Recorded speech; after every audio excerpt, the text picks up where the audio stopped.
para esto yo requiero una serie de supuestos que yo ya se los entregué, ¿verdad? Que tienen que ver con la demanda. Hay un crecimiento de un 12% en la demanda. También le di el IPC, que va a ser un 3%, el valor del dólar. Ahora, si alguien quiere tomar algún otro dato, como IPC o como dólar, lo tiene que dejar ahí registrado. Yo lo tendré que calcular después en base a ese valor, ¿ya?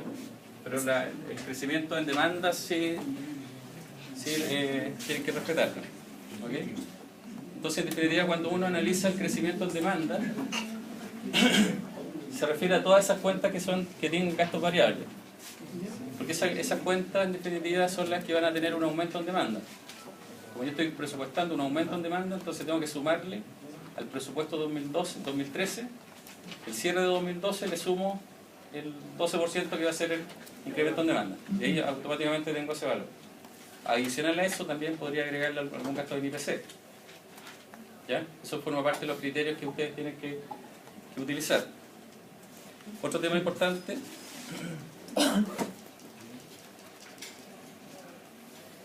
¿verdad? Eran los alcances. Los alcances que tienen que ver cuando yo voy a dejar algún tipo de razonamiento fuera del presupuesto. Por ejemplo, una negociación de tarifa, en el caso de arriendo de grúa, en el caso de mantenimiento, si es que quisiera hacer algún plan de mantenimiento,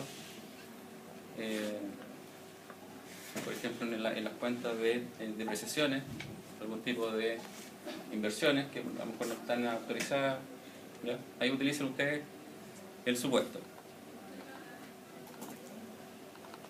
Entonces, por ejemplo, si uno analiza las cuentas, por ejemplo, gasto del personal acá, nosotros para el área de remuneraciones se estableció un incremento por IPC, o sea, se aplicó el IPC que era 3,05, acumulado para el 2012. Entonces, cuando uno abre también el presupuesto lo hace en base al primer semestre y el segundo semestre. El IPC se calcula en base el 3,05 de acumulado. Entonces yo le aplico a junio le aplico un 1,45 y después en diciembre le aplico el 1,6 y ahí me da el 3,05 acumulado, ¿ya? En el caso de ustedes yo le estoy pidiendo un presupuesto anual, sin apertura, así que no tienen que aplicar solamente el 3,05 o el 3%. Entonces acá, por ejemplo, también se establece un bono de incentivo, ¿ya? Se presupuesta el bono de incentivo, se presupuesta un bono de producción y logística. Entonces ahí en la cuenta de bono y participación yo lo podría establecer como un gasto variable, porque sí estoy diciendo con esto que les voy a dar un bono por productividad, por producción. Como este presupuesto contiene el área de productiva, por ende le estoy dando un bono relacionado a la producción. Pero también podría tener un gasto fijo si es que yo ese bono no lo diera en base a la producción, sino que a metas que tienen que ver con llegada a la hora, por ejemplo, ejecución de proyectos, o temas que no tengan relación con el incremento en demanda, ¿ya? Y eso, para eso ustedes lo dejan ahí escrito en la observación. Ustedes dicen, en la observación queda claro que en definitiva no tiene nada que ver con la demanda. El bono que están proponiendo solamente le aplican el IPC y va a ser un gasto fijo. ¿Ok? Cuando hablamos de un bono de incentivo no financiero, ¿cómo nos referimos? Un bono de incentivo no financiero significa que tú estás otorgando un bono, pero no va a ser financiero porque no tiene ningún cálculo asociado a que la empresa va a retribuirse en base a otras cuentas. Por ejemplo, por lo general estos bonos de incentivo tienen que se financian con algunas metas que te hacen financiarse el mismo bono, que no cumplan diferencia de inventario, por ejemplo. Entonces esa rebaja en esas cuentas de pérdida en definitiva hacen que sea financiero, que se financie solo. En este caso dice no financiero porque no tiene relacionado ninguna cuenta asociada de que se financie solo el bono. ¿Se entiende? ¿Sí? Se autofinancia. Claro, cuando es financiero se autofinancia, porque tú le estableces algunas metas. Entonces, para que ellos se ganen el bono tienen que bajar otras cuentas.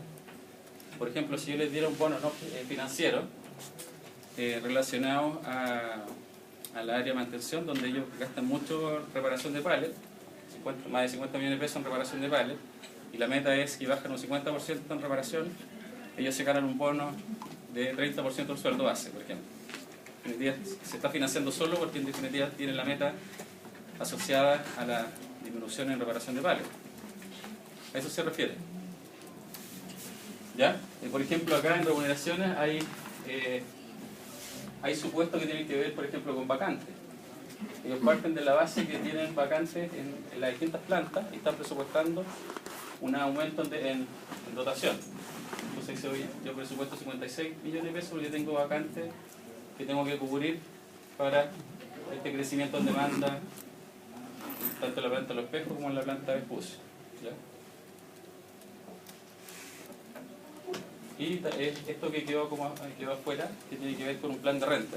Entonces aquí también se establece un monto relacionado al plan de inversión, al plan de renta, que tiene que ver con el tema de las nivelaciones de cargo, ¿verdad? Cuando una empresa contrata a una persona nueva y llega ganando lo mismo que ganaba el anterior con 10 años de antigüedad. Ahora lo que estamos utilizando son supuestos, porque en otras palabras, cómo voy a generar mayor remuneración, mediante incentivo, por gestión, Claro, para lo que es la proyección del año 2013, ¿cierto? claro. Okay, y esas cuentas, todos esos valores están agregados con el IPC, con los que corresponden, lógicamente. Exacto. Aquellos que tengan un gasto fijo, sí. Sueldo base, por ejemplo, es un gasto fijo. Gasto fijo. Y a la vez también por la demanda. Exacto. ¿Por qué gasto fijo, sueldo base? Porque si a ti te baja la demanda, tú le vas a seguir pagando lo mismo a las personas.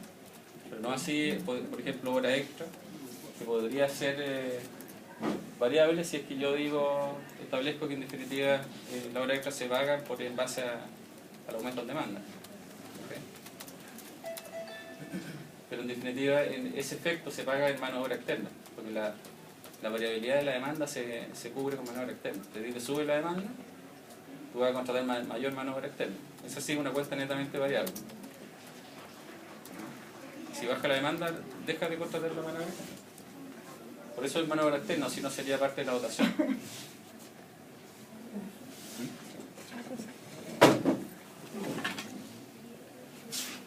Entonces, al igual que las cuentas que tengan gastos variables, también se le aplica el IPC. Si se fijan acá en mano de obra externa, igual se le aplica el IPC, más el aumento por demanda, que en este caso va a ser del 12%.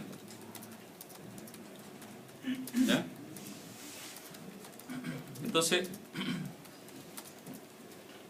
lo primero que definimos ayer, ¿verdad?, tiene que ver con el grupo de control, ¿verdad?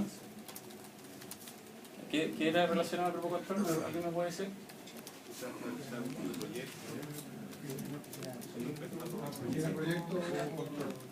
Claro, si yo a esa cuenta le establezco algún proyecto de seguimiento o solamente la voy a controlar. ¿Cómo la controlo? Solamente viendo los gastos que no suban y bajen, pero no puedo tener una mayor incidencia en establecer un proyecto. Pero sí definimos que las cuentas de pérdida de proceso, que son cuentas de ineficiencia, ¿verdad?, tienen que tener un proyecto. Esa fue la base que hay en el momento.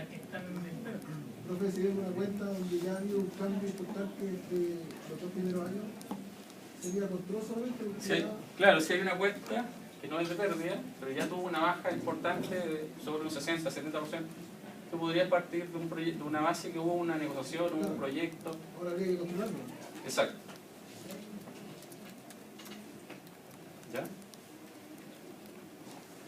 Entonces esto es súper importante porque en definitiva aquí nos va a permitir establecer cuáles son los mecanismos que después nos van a permitir justificar el presupuesto acá al final, porque va a estar